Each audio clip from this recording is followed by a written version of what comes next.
Welcome to the Crow's Nest, the official podcast of Candace Crow Design. I'm TK Crow. And I'm Candace Crow.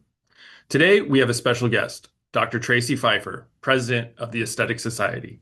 Dr. Pfiefer is a board-certified plastic surgeon practicing in New York and the Hamptons. For the past year, she's been leading one of the most respected organizations in aesthetic medicine.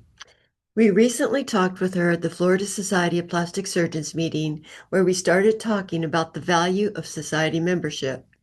So today, we're talking about why society membership matters more than ever, not just for education and networking, but for patient safety, practice credibility, and the incredible value of a fully completed member profile. This conversation covers a lot and is packed with actionable tips to help practices at all stages. Dr. Pfeiffer, thank you so much for being here. Thank you.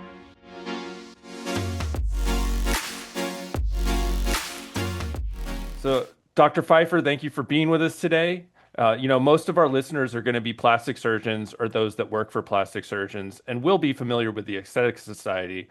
But I would love to hear it from your words. What made you want to become a member in the first place? What gave you the drive to become president? And how have you seen the society evolve over the years? Okay, well, I like to tell this story, so I'm glad that we're talking about this. When I first finished my training program, I was working in a dermatologist's office in Westchester, seeing some patients there. And I was introducing myself to the local community, and I met Dr. Bob Bernard and Dr. Dan Morello.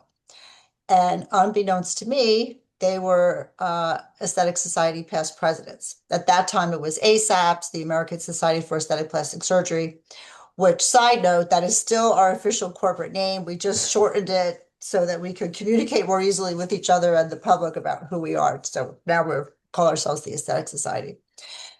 And at that time, there was a little bit of let's say, friction between our other sister organization, and they were very passionate about the Aesthetic Society. And knowing that I was going into aesthetics, I was like, wow, these two guys are, amazing. I love what they're talking about. I didn't know about the Aesthetic Society, so they told me all about it. And of course, I said, well, this is the place that I have to be. This is where I'm going to be at home with my people. Um, and at that time, you had to be in practice for a certain number of years and have done a certain number of cases before you can apply. So when the time came that I was, eligible to become a member, I, filled out the application right away, and I called Mark Codner, who was a dear friend of mine that I was several years behind him in general surgery at New York Hospital Cornell. And he was one of my sponsors. And I'll have to check who my second sponsor was, because you had to have two sponsor letters. And I remember hounding him, calling his office every day, write my letter, write my letter. So that's how it all started. And of course, I'm also a member of ASPS, and I would attend both meetings, but I really was very much at home at the Aesthetic Society. It was just in line with everything that I loved. I loved the sense of community, easy to meet people. They're very welcoming. So I was right at home immediately. And then I did my breast fellowship with Dr. Hartramp in Atlanta. And whoever was the breast fellow was the one who coordinated the live surgery at the Atlanta Breast Symposium, which is sponsored by the Southeastern. So I was basically Dr. Hartramp's last fellow. So of course I did it that year in 1999, and then I did it every year after, because there was no fellow who came after me. So I've been doing that for 25 years or so. But Wow. anyway, every year at the Southeastern, at the breastfeeding, I would meet different people. And that's where I met Dr. Grotti, who was also a past president of the society. And we got to talking, and he said, we really have to get you involved in the Aesthetic Society more than just a member.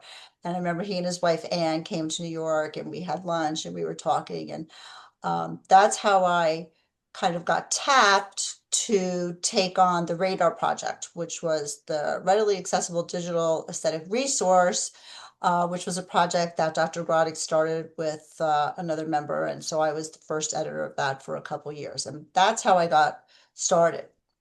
So I think people kind of said, well, here's a person who's willing to put in the time and effort and actually, do things. So when a board position was available, they're like, we would like you to consider, putting in an application for it. So I did. Um, and then we had a big project that Dr. Grant Stevens initiated, which was the rebrand. So that's when we updated our logo, shortened our name, redid the website, and that was a multi-year project. And I was the chair of the task force of that. And that was probably the most intense year of my life in practice and the society because it was very, very time consuming. It was thrilling. Hmm. And so I thought, when my term as member at large was up, you could do a maximum of 2 3-year terms, and I had taken over somebody's partially finished term.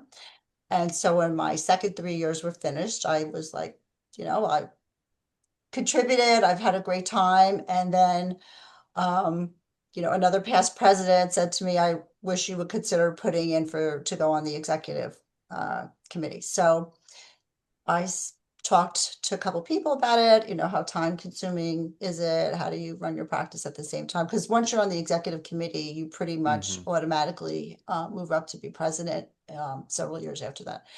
So that's how it happened. Um, Basically, I'm a servant leader. They tapped me on the shoulder Very and said, cool. "Hey, would you do this?" And I said yes, and it's been a thrill. It's been a pleasure, and I'm very grateful for the opportunity. That's awesome. Thank Well, you for sharing. we're grateful for you taking time to kind of meet with us and help kind of get the word out about the society. So we were interested in the rebranding task force, especially, we're involved in marketing and that kind of thing. And, it seems though it's done a good job of, getting that transition done. But every once in a while, I'll still see one of the old Egyptian logos out there somewhere. And is there anything we can do in this podcast to help get the word out of how, any of the listeners might be able to access those new brand standards? Well, I'm really glad that you brought that up. That's a really important point that the rebrand work was actually finished, sort of right around COVID. So we Hmm. never had an official brand rollout or Hmm. explanation to the members about, what the thinking was behind the updated logo and the reason for shortening the name. So anything that we could do to, spread the word, and I could share a little bit, on the podcast today about that. Um, we are encouraging everybody to use the updated logo because our long-term goal, meaning 7 to 10 years, Hmm. is that there would be a very high level of public recognition of the logo. So when you go on somebody's website, you'll see all the logos listed down at the bottom. And, Hmm. yes, it gives you your credentials, and a patient can say, oh, this person has a whole bunch of logos, so probably they're okay. But what we want the public to understand is that these are the highest credentialed people who are dedicated to aesthetic plastic surgery with excellent outcomes, very ethical behavior, et cetera, safety, obviously. So we want people to start to look for plastic surgeons who are members of the Aesthetic Society. That's the long-term goal. And if you go on my website, which is going to be updated, but you'll see I have a section on the homepage where I say, Hmm. I am a member of the Aesthetic Society, because I kind of want to set the example that that's what Hmm. I'm hoping that people will see the value in promoting that in a position of high authority or high recognition, visually very easy to see on their website. And so that is our goal long term with the rebrand. And that's part of what was the impetus behind shortening the name, because the American Society for Aesthetic Plastic Surgery is plastic surgeons. We all know what that means. Hmm. But to the public, it's a Hmm. mouthful. The Hmm. initial, the acronym ASAPs. Okay, we all Hmm. know what that means. But how can we shorten it and come up with something that's short, direct, descriptive, so that the public can, grab onto that handle? And that was the reason why we shortened the name, because internally, that's what we always called ourselves, the Hmm. Aesthetic Society. We would just use that as like a shortcut. It was a little bit of, I would say, um, a counterbalance to the positive aspects of that in the United States. internationally it was a little bit of a negative because anything that's Mm. associated with American is very prestigious overseas, although that may be changing as the world turns.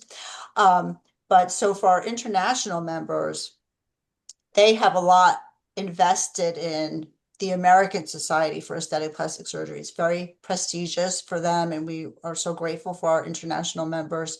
And if you visit their offices, their plaque is usually front and center when you come in. So that's been a little bit of a balance for us trying to um, satisfy both groups. So when we're overseas, a lot of times we will say ASAPS and the American Society for Aesthetic Plastic Surgery. And when we're home, Interesting. we say, yeah, the Aesthetic Society. So, yes, we encourage all the members to update your logo, knowing that the society is working very hard to drive awareness about your practice and the prestige and the status and the skills that it represents being a member of the Aesthetic Society. So, Dr. Pfeiffer, if you want, we could include in the show notes, a link to where they can go to download those assets from your website. Um, I don't know if you have best practices written yet, and I'm going go in the weeds just a little bit, but it's Mm-hmm. not good enough just to have the logo in your footer. It needs to be a link to their member profile page to help really increase the domain authority and what's called the EAT score, the EEAT score. Hmm. Okay. And those two things, I don't want to get into the weeds on those, but we can put it in, a best practices paper or something like that. Will really put the society at the top. And if you had even 10% of your members do that, it would be a big deal, Hmm. a big deal. So when you click on the logo, it links to the profile page. Yeah, Their yeah, member and I think profile to page. even, kind of add more value, like you were saying on your homepage, to have a little section that kind of lists out, Doctor, so and so is a member, as a board certified plastic surgeon and member of the Aesthetic Society, the premier, aesthetic plastic surgery, governing board in the United States, and which And, and requires, I and can't Europe remember all and the the world. requirements, like Mm-hmm. 2 years of practice or something. I don't remember all, Mm-hmm. but kind of go through all those requirements because, the crawlers do read all that information, and that does add authority to the website and all that kind of fun stuff. So there is not in only in kind of the community and the education and all the great benefits that you get as a member, you're also can increase the SEO value of your website just by, Right. including Right. that. I So love that. there is some huge crossover there. I Uh, wonder why they never said that to me. well, there's so many things you can do. It's really hard to hit all the nails on the head, but It over time, is. I think it's a really good goal as you're trying to make that the aesthetic society the recognition with the public. Definitely, you know, educating members on how to do that is important. Yeah, that's a great idea. I would appreciate that if we could include it in the show notes. Hmm. Yeah. That the best practice would be to do this. And I'm going to mention it to our internal team as well. Hmm. Okay. And later on in the podcast, we do bring up the member profile. So we'll be talking a little bit about that again. But uh, As president, I'm sure you have a lot of inside knowledge on what's going on in the industry. I've heard that Quad A may be or is going to start certifying med spas, which I think is probably long overdue, Mm. and just is a general good thing for the public and for people that are interested in getting some of those non-surgical procedures. Can you share any what your thoughts are on that, and maybe what the where that is in the process of becoming real? Sure. And it must be kismet because we just had a call with Quad A last night. So Oh, I wow. was on a different topic, but we were on with Quad A leadership and Tom Terranova, who's their CEO. Um, Yes, we are very pleased that Quad A is looking into med spas and how to accredit them to bring some, practical common sense around procedures and particularly, of course, patient safety. Hmm. All of these things have state regulations that are, involved as well. So it's a huge undertaking because, every area is different. But I think, when you talk to some people who practice in other states. I'm in New York State, but you go to Florida and you could be a psychiatrist, I think, and be a medical director of a med spa. You have to have a medical director, but what are the qualifications that are required? Hmm. Hmm. So I think that this will bring, some safety standards to this space. And I think it's important that we support that because from a patient standpoint, I think that they assume that if you're a Hmm. business that's operating, that you must be okay. And Hmm. so there's a lot of trust that's placed in, you know, practices or businesses, whatever it is that, oh, because you're in business and you're open for business, you must be okay. Somebody must have checked you out. And Hmm. I think that this will help and spas can, communicate to their clientele that we are a Quad A facility. And I would think that the med spas would have the same benefit that we have as surgeons. It's very helpful and an easy conversation to have with the patient when they ask about your office-based operating room. And you tell them, yes, and we're Quad A certified, and we give them brochure, but usually I just verbally explain to them, what it means. Hmm. And that gives people a lot of reassurance.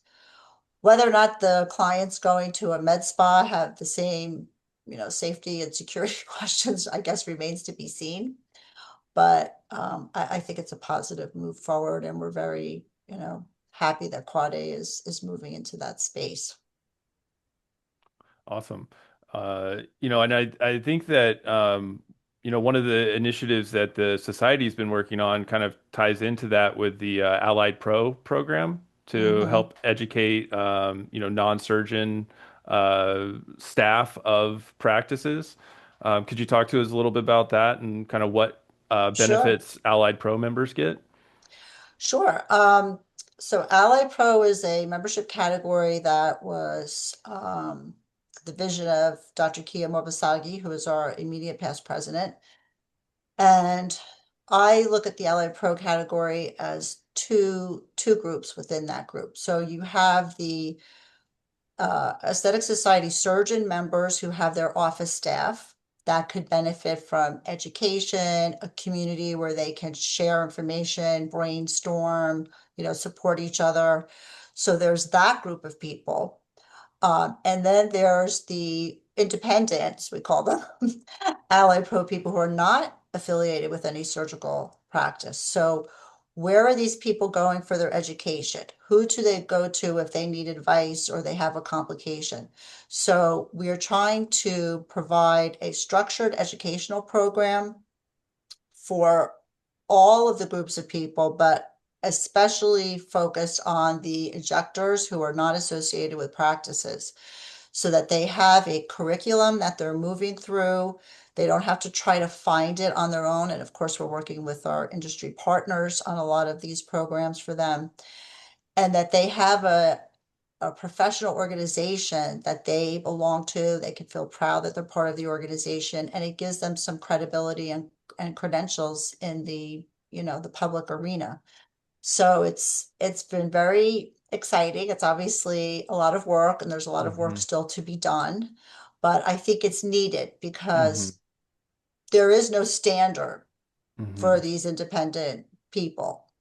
You know, Is Hmm. there they a time frame that you're looking to Well, accomplish? we've launched the membership and we're building up the educational programming kind of, concurrently.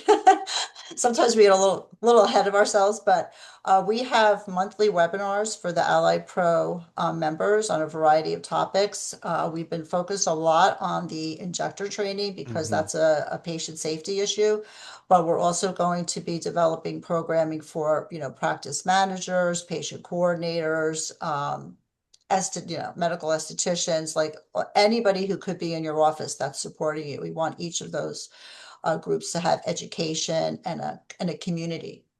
Is Uh, there a certificate of a accomplishment or award that we can use in their marketing or mhm. how does this really look to Well, what we have, of course, they credentialing? get a certificate that they're a member, but then we're also having we have a badge system where you achieve competencies in certain areas. So you'll have badges in different areas, and that's something that we're actively working on right now. So there will be a way that you can distinguish yourself, oh, I specialize in this, or Hmm. this is my forte in this area. You'd be able to achieve badges and recognition that way.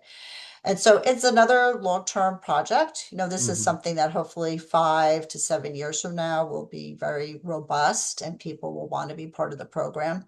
And it complements what the society is doing because as the public is becoming more aware of all these other like minimally invasive and non-invasive treatments, and they really still do in many cases look to plastic surgeons as being the ones who are the experts in this area, and more aesthetic plastic surgeons are incorporating these modalities into their practices.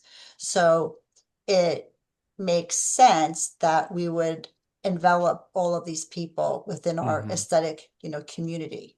And that's really the long-term goal, that the Aesthetic Society becomes the hub for everything that has to do with aesthetic, not only plastic surgery, but aesthetic medicine. That's the So long-term vision. they may even have their own member profile. They might, we're not there yet.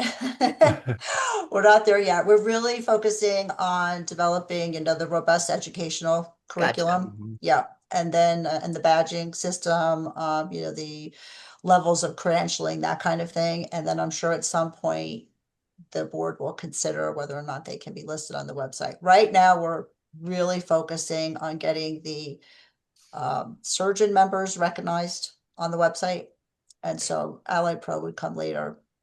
Well, that's a really good segue into the member profile because that has been, I've been consumed with it lately, honestly, because now we're webmaster for the Florida Society of Plastic Surgeons, and I've just been seeing how much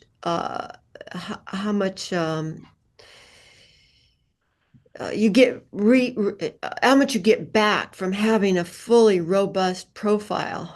The return on that is huge because I get to see all the leads that come in from the Florida Society, and I get to see, which members have updated their gallery or uploaded their photos and really are using the FSPS logo. So, you know, with that in mind, I know that adaptation, people go into the gallery and logging in and updating those, it's a big challenge, and I can only, wrestle up so many doctors to go do it.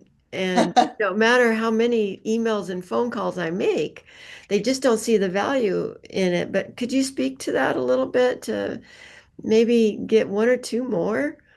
Yeah, yeah. Well, it is a challenge, and I am like Yeah, certainly not a good example of this area, but Brandon Clater, Dr. Brandon Clater, and you would get along like two peas in a pod because he really, as chair of the website committee, he really wants to focus on beefing up our before and after section, Hmm.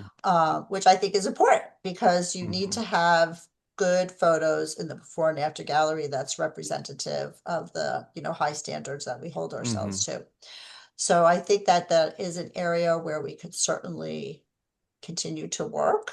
And I was very interested to learn about, your whole program and how that works in terms of having a very complete, description underneath the before and afters. And those are the types of best practices that I'm not sure everybody is aware of. Hmm. yeah, And it could be very helpful for our members to, know about that. And Hmm. we could even do something along those lines in Hmm. terms of having a webinar Hmm. to absolutely. address that. Yeah. Yeah.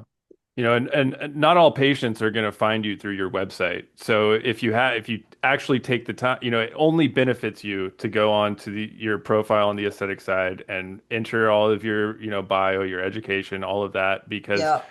just as managing the Florida Society, we do see, potential patients do find you through these directory listings, and there probably isn't a more credentialed directory listing than the Society's directory. So if you're a Absolutely. member and you don't take the time, and I'm kind of grandstanding here, but if you don't take the time to fill out that profile, you're really just, it's a missed opportunity.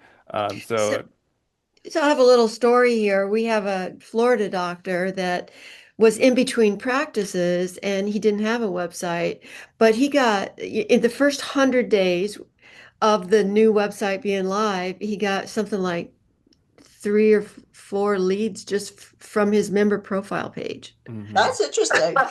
Yeah, and I mean, things do happen with websites from time, most of them are, 99.9% uptime, but occasionally they do go down. And if somebody's looking for you and that one, random hour that they're down, but you Yeah, do have your, profile on the Aesthetic Society built out with your before and after gallery and everything, you are safeguarding yourself. So Absolutely.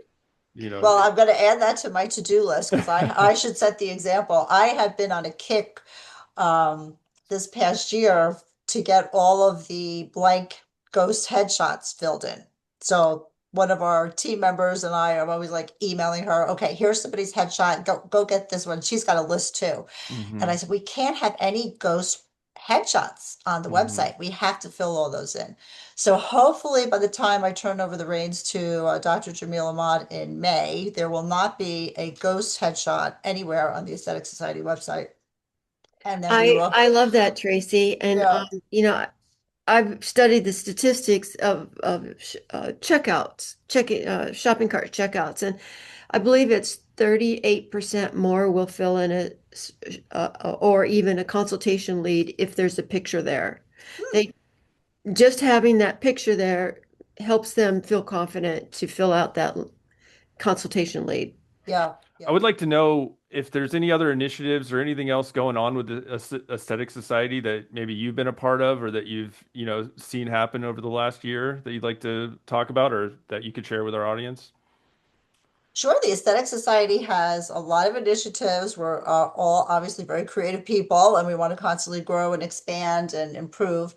Um, so we have been focusing a lot on education of the newer generations, the younger generations. So we know that, we know what our membership age distribution is, and we know the preferred learning formats between the different generations. I'm a, tail end of the baby boomers. We've obviously got X, the millennials, the Z's, and they all have different preferred learning formats. So we are aware of that. We understand what they want. And so we are working to gradually start to incorporate more of those learning formats, more interactive. Hmm We just started last year. I kind of kicked everybody in the butt and I said, we have to start doing these webinars where people hmm could just jump on a Saturday morning and participate in we have one that's called Master.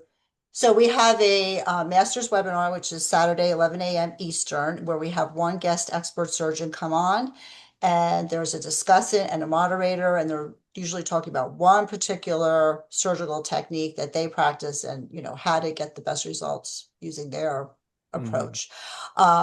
And then we also had the Ally Pro webinars, as I mentioned, and then we have the Journal Club is a webinar, and we also have another webinar that's like on a every other month basis. So we introduced that last year. And then as far as the meeting goes, we are looking at more interactive formats where we can have audience participation, we can have polling up on the screen, concurrent with the hmm lecture. We're looking at incorporating a certain number of international speakers at each meeting because they have great ideas and approaches and think slightly differently than we do sometimes. So we don't want to be so insular. It's hmm only heavy on American speakers. So that's a big initiative for us. I call it the Blue Sky Group. Dr. Ahmad may change it next year, but it's still the same priority and focus, which is modernizing the education that we're delivering and understanding what hmm our members' needs are. We are also looking at the business side of our practices. We know that all plastic surgeons are a lot of our members, let's say, are in independent practices, and yet we may not have the business management skills. And it's kind of a forbidden topic, and you don't hmm learn it during residency at all. And so we do have the business of launching your practice for the residents, but we're also rolling out a program called the MBA, which is Masters in the Business of Aesthetics. Oh, So wow. we're going to get our MBA. Yeah. And This is an initiative that was driven by Dr. Troy Pittman and Dr. Ashley Gordon. They are the chairs of the business of launching a practice. And I was brainstorming with them a couple months ago and said, well, what if we roll something out that we can do, year round?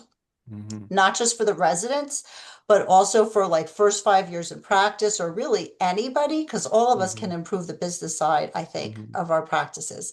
So that is something that we're really looking at is, how can we support our members 360 degrees? Not Mm-hmm. only the science and the research and that part of it, the clinical part of it. How do you technically do good surgery? How do you acquire skills? In our cadaver labs, whatever it is, and then how do you manage your practice? So it's the whole package so that you don't have to go a lot of different places trying to find resources and sort of reinvent the wheel yourself. So this is how we're thinking, in the society, and I think we're going to continue moving in that direction. I know Dr. Ahmad and Dr. Karp, who will be president after Dr. Ahmad, both are very interested in education and how we can continue Mm-hmm. to evolve and have best practices and the most effective education for our members. And then, of course, we're very proud of our journal, which, as you know, has a very huge impact factor now. I think it's like 3.8. It's the number one plastic surgery journal worldwide, Wow. overtaking the White Journal. So there's a lot of things I think we're going to be looking at with the journal, how we can continue to grow the journal and again, make it easy for people to access, scientific information Mm-hmm. that's going to help them um, take care of their patients. And then uh, depending on when this is going to air, we have an initiative that Dr. Renato Saltz brought to me a couple months ago. And you probably know that he's also a past president of the Aesthetic Society as well as ISAPS. And he has the ABAM meeting, the American Mm-hmm. Brazilian Aesthetic meeting, always in Salt Lake City, or Park City, Utah. And the proceeds from that meeting funds his philanthropic organization called Image Reborn. And of course, the society, our philanthropic arm, is the foundation, also known as ASERF. And they do a lot of research, but we also have, patient-facing initiatives such as the Breast Cancer Journey Patient Assistance Fund, where we provide funds for patients who need childcare when they're getting chemotherapy or whatever it is that your insurance is going to cover. And if we get $100,000 for that, we will spend, it will be gone in like 2 weeks. The need is like huge there. Mm-hmm. So, Dr. Saltz and the society and the foundation are going to be working together so that a certain percentage of the ABAM meeting will be donated um, to the foundation so the foundation can utilize their funds to expand the support that we offer patients, and a portion of it will also go to supporting research. So this is a new collaboration for the Aesthetic Society, and we're really, really excited about that. Very cool. Yeah. Wow. Glad you asked, TK. Yeah. That's a lot. Yes, Yeah. absolutely. Yeah. Yeah, we're really we have a great group of people at the Aesthetic Society. We had a big change, 3 years ago when Sue Dykema left us to, do some other things, not be, Sue probably worked more than, your average physician. Mm-hmm. 24/7. You could She was always, yeah, always there. you could reach her constantly at any time, day or night. And she just had a really unique skill set. She had a deep knowledge of the Aesthetic Society, understanding, the personalities of the membership and, where we want to focus. So when she decided to step away, we had to form a search committee, and we were very, very fortunate that we found well, he's not a doctor, but we were very fortunate that we found Mark Tice to be our CEO, who comes from outside the medical space, but he comes from the world of hospitality with Hyatt. And he has a lot of the same, warm qualities that Sue has, and brought a very sharp, business mind into the mix. And we are probably going to have, record membership and Oh, wow. record um, success this year, which has been building. And one of the themes of my presidency, there were three topics that I wanted to focus on. One was strategy, and then very importantly, continuity and communication.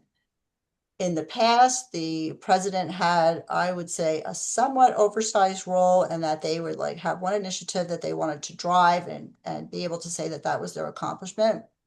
And there is a time for that, and there's a need for that. When you have big initiatives, you need that Hmm. drive. And my focus has been on continuing the things that we've already put in place that are already fantastic, and we just need to support them and expand them.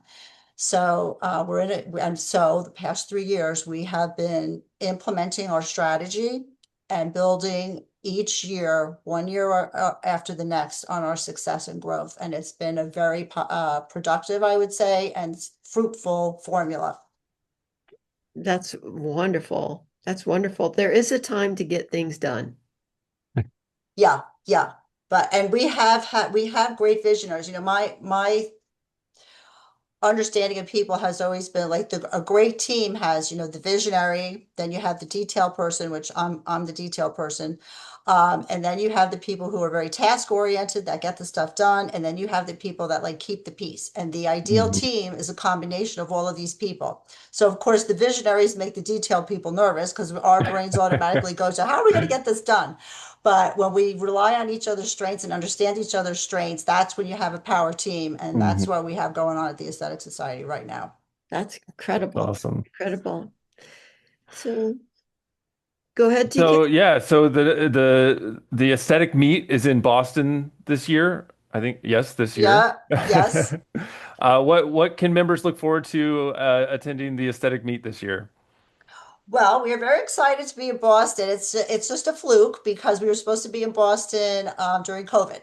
So Hmm. we had to, reschedule that. And we had no idea at the time that it was actually going to be the 250th birthday of the country. So Oh it's wow. quite a coincidence that we are in Boston for a 250-year celebration of the country's birthday. We are going to be offering a lot of new topics in the lecture hall. We're going to have a big group where we're all in one place to kick off the meeting, whereas before sometimes we were in separate locations depending on what Hmm. topic you wanted to go to. We're going to have, as I mentioned before, a lot of interactive sessions. We have courses every afternoon that are no charge for the membership. There's a broad selection, and Tiffany and Kathleen do a lot of work, curating these courses. And we're going to have 12 courses that are by Allied Pro members, for Allied Pro members. So that's going to be new and exciting. We're going to be doing some different things in the exhibit hall, but I can't give away the secret sauce yet.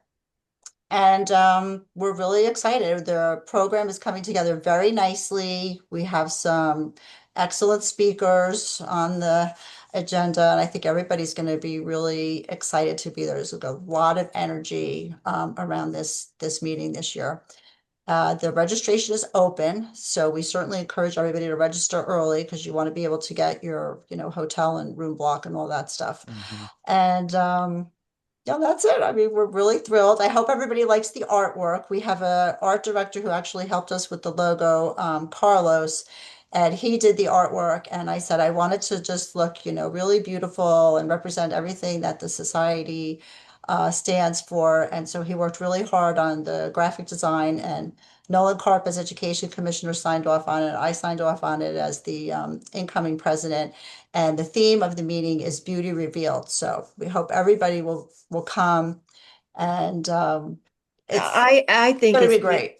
I think it's beautiful. I really do. And I believe I might even no, I thought I had a brochure here on my desk, but Oh yeah. I was gonna hold We it can up. insert a picture. The cherry blossoms, and Yeah, everything. It's just beautiful. It really is. yeah.